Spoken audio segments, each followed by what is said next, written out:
qualidade tá boa, posição tá boa. Posso? Ok.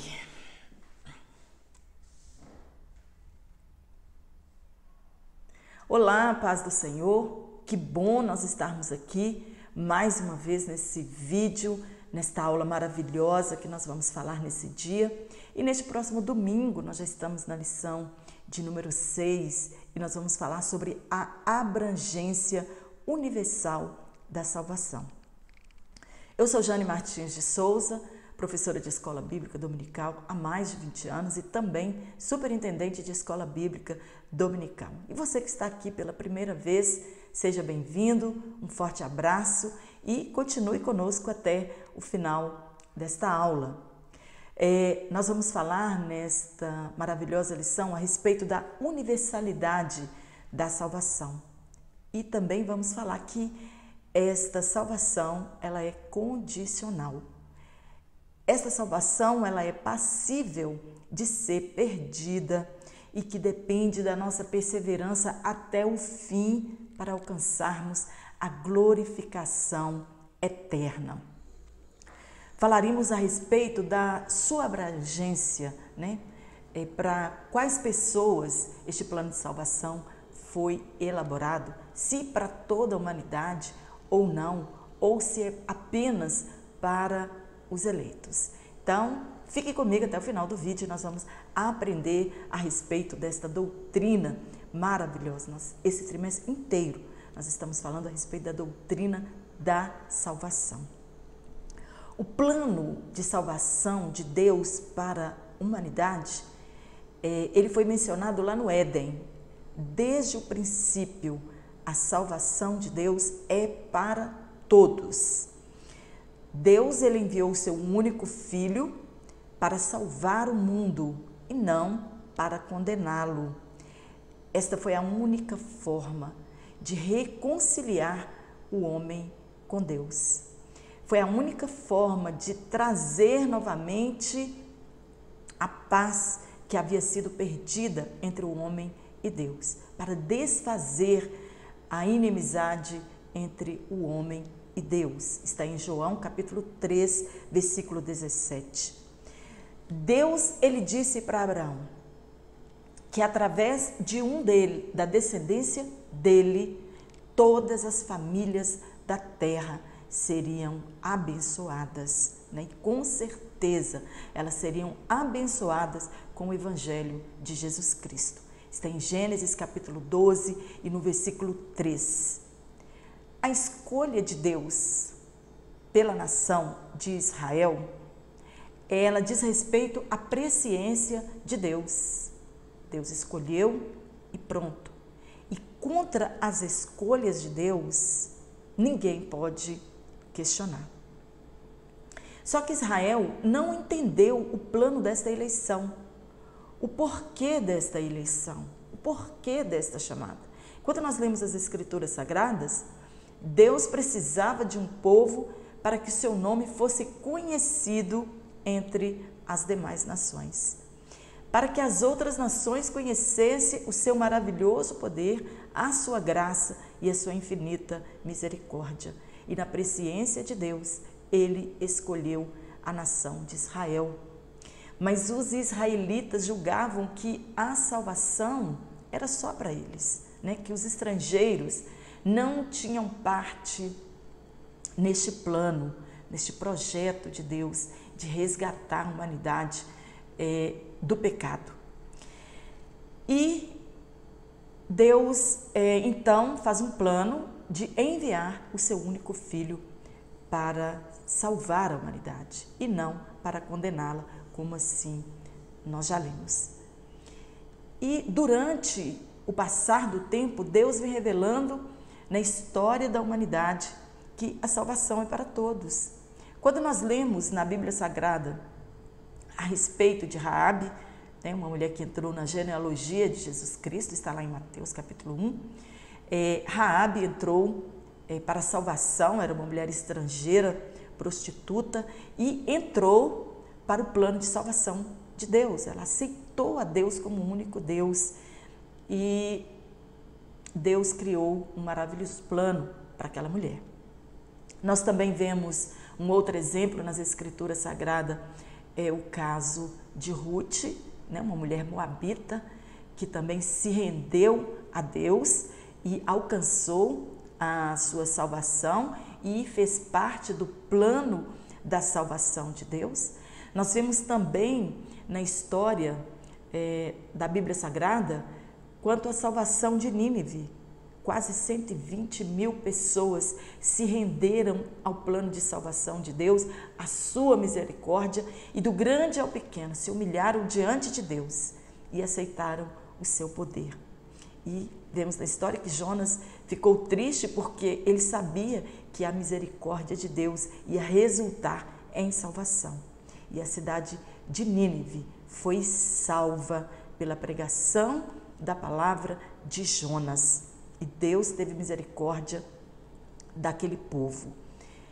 Então, a chamada da salvação para as outras nações, ela é muito forte na história do povo de Israel. Então, diante de todos esses exemplos, nós vemos que a salvação de Deus, ela era para todos. Mas em todos estes exemplos, nós vemos que houve necessidade de mudança de adoração, de mudança de comportamento, e estas pessoas se arrependeram e tomaram a decisão de servir a Deus. Aí então, eles alcançaram a salvação. No primeiro tópico, nós vamos falar o que é a obra expiatória de Cristo e a necessidade da expiação. Nós vamos voltar no Antigo Testamento para nós entendermos de fato a obra expiatória de Jesus. E nós entenderemos o porquê de fazer a expiação. O que é expiação? Expiação é a reparação de culpas, é cobrir o pecado mediante um resgate, de maneira que haja uma reparação do delito cometido. A necessidade surgiu do fato que, se os pecados do povo de Israel não fossem expiados, eles estariam sujeitos à ira de Deus.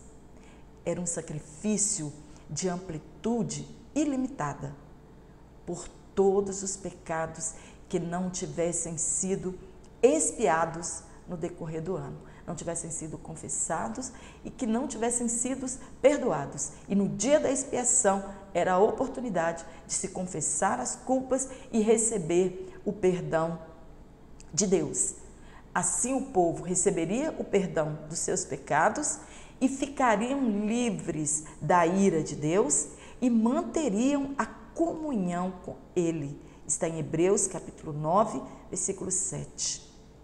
Deus proveu um meio para reconciliar o povo com Ele. Aceitou a morte de um animal inocente em lugar deles. Está em Levítico capítulo 17, versículo 11. O animal levava a culpa e sobre este animal caía a penalidade e o pecado era coberto com sangue derramado. Era o dia santo mais importante do calendário judaico e ano a ano era repetido este mesmo sacrifício. O sumo sacerdote, uma vez por ano, entrava no lugar santo dos santos, também chamado de lugar santíssimo, e antes de oferecer um sacrifício em prol da nação de Israel, daqueles que foram para sacrificar, confessar os seus pecados, ele oferecia um sacrifício por si mesmo, porque se ele entrasse no lugar santo dos santos em pecado, ali mesmo ele morreria. Então era um sacrifício por ele e um sacrifício pelo povo, e isso ano após ano. E tudo isso apontava para um sacrifício perfeito que Deus iria prover para todos os povos. Então isso tudo indicava que isso seria provisório. Deus enviaria seu Filho Jesus Cristo para remover para sempre o pecado confessado. O sacrifício do dia da expiação provia uma cobertura captura pelo pecado, mas não removia o pecado. Somente o sangue de Jesus Cristo derramado na cruz do Calvário remove definitivamente o pecado. É a expiação plena ofertada a todos nós. É o cancelamento pleno do pecado com base na justiça de Cristo. Sem derramamento de sangue, não há remissão de pecados. Está em Hebreus capítulo 9, versículo 22. Isso é chamado de propiciação. Propiciação é o ato que apazigua a ira divina e satisfaz a santa justiça de Deus. E isso resulta em perdão de pecados. A expiação é um meio para aplacar a ira e a propiciação é o resultado do amor de Deus. Está em 1 João, capítulo 4, versículo 10. O sacrifício expiatório de Cristo na cruz se deu onde Ele nos substituiu. A sua morte foi vicária. Nós merecíamos morrer, merecíamos a ira e a punição divina. E Deus proveu, em sua infinita misericórdia e graça, uma maneira de apaziguar a sua ira e nos reconciliar com Ele. Jesus Cristo se colocou em nosso lugar, como pagamento pelos nossos pecados. Ele era o Cordeiro de Deus. Está em João capítulo 1, versículo 9. João Batista testificou a respeito de Jesus. Eis aí o Cordeiro de Deus que tira o pecado do mundo. Ele morreu no lugar não de um pecador, mas de todos os pecadores e pagou em nosso lugar a nossa dívida. Está em Isaías 53. Esta é chamada de expiação ilimitada. Cristo morreu por toda a humanidade e difere da expiação limitada, que afirma que Cristo morreu apenas para os eleitos. Todos pecaram e fomos desprovidos da glória de Deus e nós precisávamos de um Salvador. O pecado fez com que homens e mulheres perdessem a comunhão com Deus. O pecado, as nossas iniquidades, nos afastam de Deus. Está em Isaías 59, versículo 2. E quando isto acontece, esse distanciamento de Deus, o homem se aproxima do mal e ele está sujeito à ira de Deus. Somente o sacrifício de Jesus apaziguou a ira de Deus. Deus aceitou o sacrifício de Jesus Cristo em nosso lugar. Foi um preço muito alto que Jesus Cristo pagou. Ele se fez maldito por nós e recebeu na cruz o que nós merecíamos receber, a ira de Deus. No Éden, quando o pecado entrou no mundo, tudo e todos foram atingidos. A humanidade, os animais, a fauna, a flora, a terra começou a produzir espinhos, entrou a dor, as doenças, a natureza não produziu mais frutos e não produz mais frutos como eles eram produzidos lá no Éden. O homem, por causa da sua ganância, está destruindo a natureza.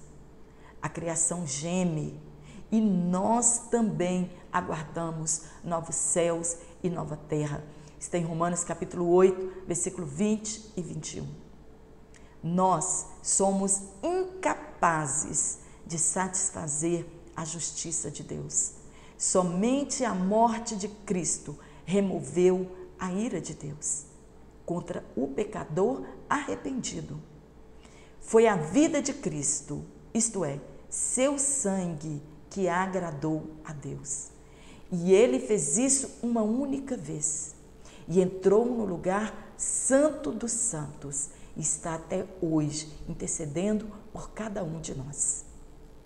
No segundo tópico, nós vamos falar sobre o alcance da obra expiatória de Cristo, né? Que número de pessoas esta obra expiatória alcança, se é para um povo apenas, se é somente para os predestinados, se é apenas para os eleitos. A lei, ela foi incapaz de justificar o homem diante de Deus. A lei, ela serviu de aio, ela nos conduziu a Cristo.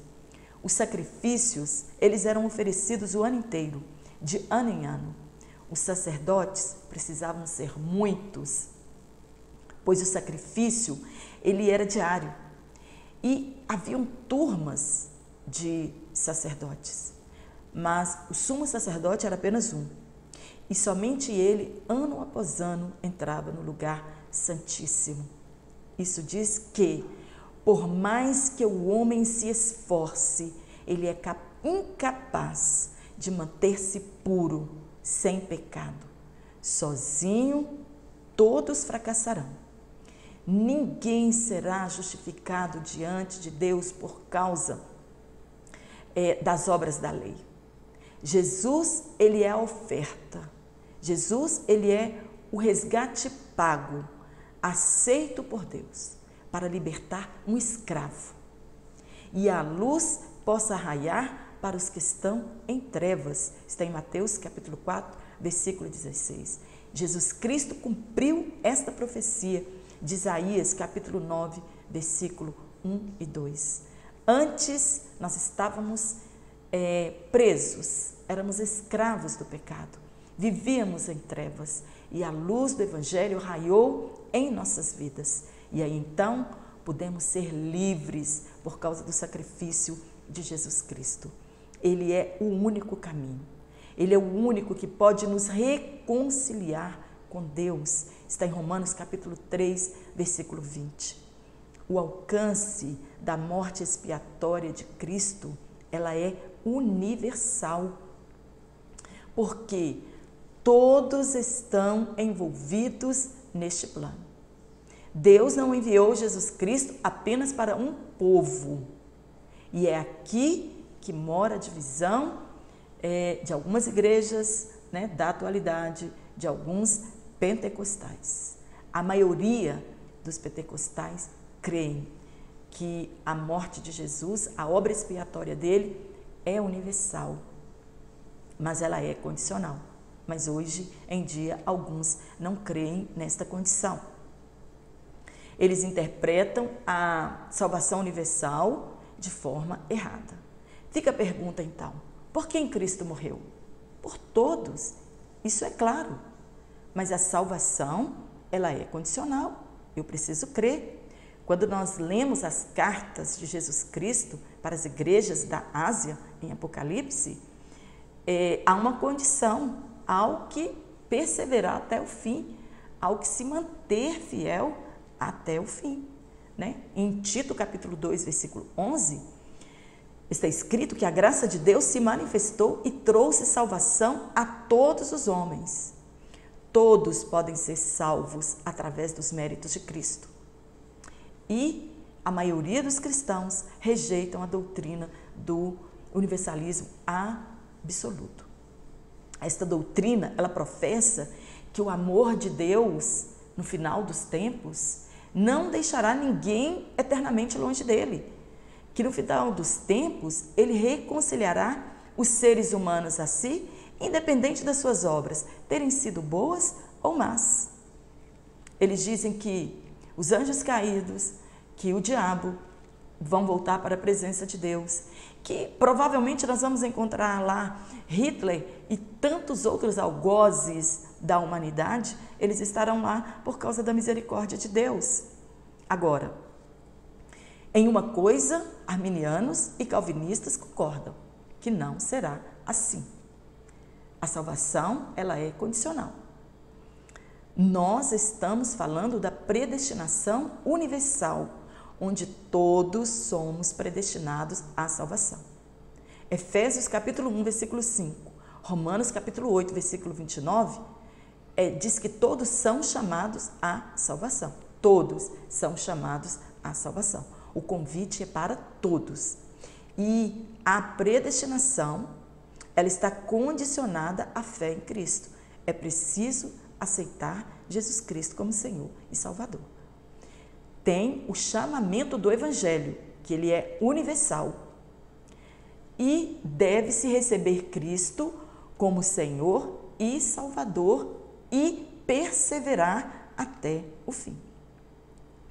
A graça de Deus, ela é maravilhosa, mas ela não é irresistível. Por quê? Porque nós fomos criados com livre-arbítrio. Eu posso escolher entre aceitar ou não aceitar esta maravilhosa graça. Eu posso resistir ou não resistir à voz do Espírito Santo. Está em Mateus capítulo 24, versículo 13. Não existe uma vez salvo, salvo para sempre. Devemos perseverar. Devemos zelar de nossa salvação para não perdê-la. Alguém pode perder a salvação? Sim, pode perder a salvação. Hebreus capítulo 3, versículo 12. Podemos perder temporariamente ou eternamente a nossa salvação. Ezequiel capítulo 18, versículo 24. 1 Coríntios capítulo 10, versículo 12. Não podemos, como os israelitas, nos entregar ao pecado e achar que não haverá juízo para nós. Deus não predestinou quem vai para o céu ou quem vai para o lago de fogo.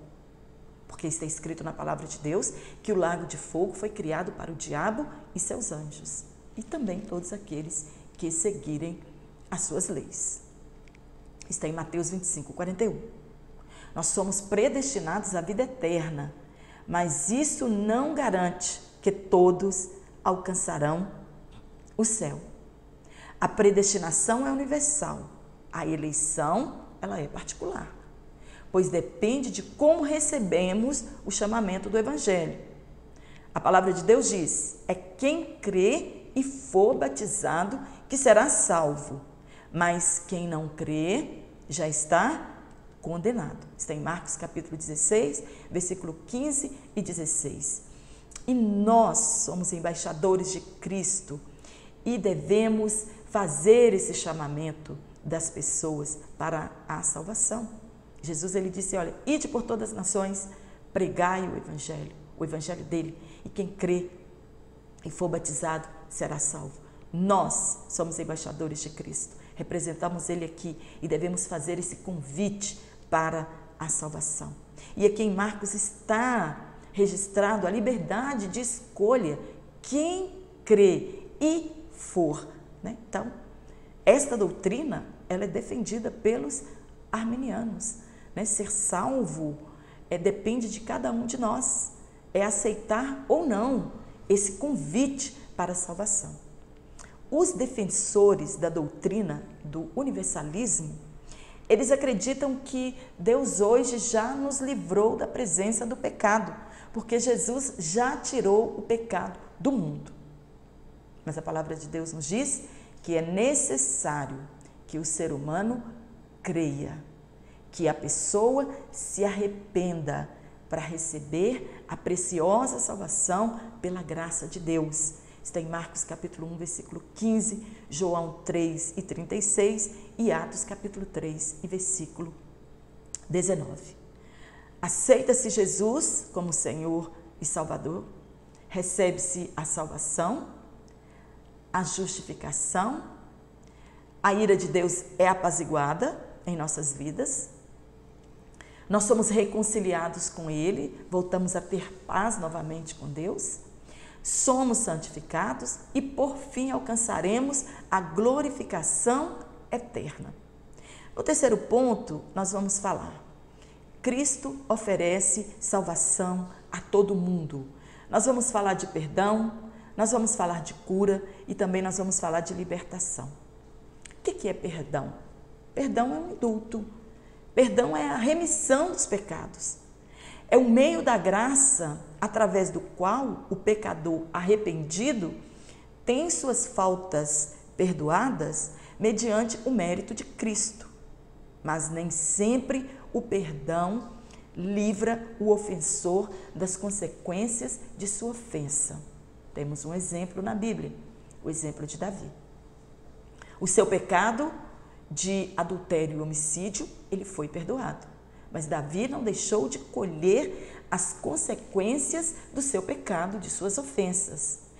Ele precisava, o seu pecado, deste seu pecado, era exigido uma reparação pública. E às vezes as pessoas vêm para Jesus e acham que por ter deixado os seus pecados, ter sido perdoados os seus pecados e eles ter serem esquecidos por Deus, que não colheremos as consequências dos nossos pecados. Tudo que o homem plantar, com certeza ele colherá, está na palavra de Deus. O perdão dos pecados e a reconciliação do pecador com Deus é o maior resultado da salvação operada por Jesus. A salvação está ao alcance de todas as pessoas. Basta crer em Jesus. Basta crer em seu sacrifício. Basta crer na sua morte substitutiva. Basta crer que Ele é a ponte que nos leva a Deus e que somente por intermédio deles somos reconciliados com Deus, voltamos a ter paz com Ele. Não tem pecado que não seja perdoado por meio da fé e do arrependimento. Nós temos o exemplo citado na nossa lição de Lucas 23, 43, o ladrão na cruz. Ele já estava para partir para a eternidade sem Cristo. E ele teve a oportunidade de reconhecer Jesus como Senhor e Salvador da sua vida. E ele alcançou a salvação. Jesus disse para ele: hoje mesmo estarás comigo no paraíso. Essa é a nossa garantia, que depois que nós morrermos, nós já entraremos na presença de Deus. Nós devemos confessar Jesus com a boca, crer no coração que Deus ressuscitou Jesus dos mortos. Às vezes nós encontramos pessoas que dizem: eu tenho Jesus no meu coração, mas não confessa com a sua boca e nem crê no seu coração que Deus ressuscitou Jesus dos mortos. E aí então seremos salvos. Jesus, a missão dele, quando ele veio, foi evangelizar os pobres, curar os quebrantados de coração, apregoar a liberdade aos cativos e anunciar o ano aceitável do Senhor. Em Lucas 4,18 ele diz: eis que hoje se cumpre a profecia, as escrituras, a palavra de Deus. Cumpriu a profecia de Isaías, capítulo 61, versículo 1 a 4. Depois de salvos, nós temos a responsabilidade de fazer missões. Não é somente o departamento de missão que tem que fazer missão. Não é somente o missionário que está na África, ou mesmo espalhado pelo nosso país, fazendo missões, que tem a incumbência de fazer missão. Cada um de nós, em particular, precisamos fazer missões, ganhar almas para o reino de Deus. Temos a responsabilidade de compartilhar o Evangelho aos que estão longe e aos que estão perto. E precisamos usar todos os meios que nós temos, as nossas redes sociais. Nós podemos falar do Evangelho de Jesus Cristo, nós podemos chamar as pessoas à salvação. Nós podemos usar as redes sociais para a defesa da fé, para protestarmos contra as heresias que estão se levantando no meio cristão. É uma forma de divulgarmos o Evangelho. Nós precisamos contribuir financeiramente com a obra de Deus, com a igreja. Nós sabemos que a igreja ela não tem obrigação de fazer políticas públicas, mas cada um de nós, a igreja também, tem a responsabilidade de fazer missão social. Jesus tinha um grande compromisso com os pobres e passou essa responsabilidade para a igreja, de nos comprometermos com os menos favorecidos, com os mais pobres, com os necessitados. Então, nós precisamos ajudar os necessitados. A igreja tem a obrigação de ajudar os necessitados. Isso é dever de cada um de nós, fazermos missão social. Está em Atos capítulo 2, versículo 42 ao 47. Eles tinham tudo em comum, né? Eles perseveravam na doutrina dos apóstolos, não era na doutrina deles, na palavra deles, mas era na doutrina dos apóstolos. Eles repartiam o pão, né, com os necessitados. E nós precisamos aprender com essa igreja primitiva, que nós também precisamos dividir com os necessitados, né? Ajudá-los em suas aflições. Esse é um dever da igreja. Jesus Cristo, ele disse para aquele jovem rico: você quer mesmo ser perfeito? Então vai, vende tudo que você tem, dá aos pobres, e aí você vem e segue-me e terá um tesouro no céu. Esse é o chamamento do Evangelho, né? Nós não podemos olhar e não socorrer, né? Nós não podemos estar congregando e não sentirmos a necessidade dos mais pobres. Esse é o nosso dever, ajudar os necessitados. Jesus, ele veio para isso e deixou essa incumbência para nós também. Precisamos levar o convite à salvação a todos. Nós não podemos esquecer que a redenção de uma alma é caríssimo.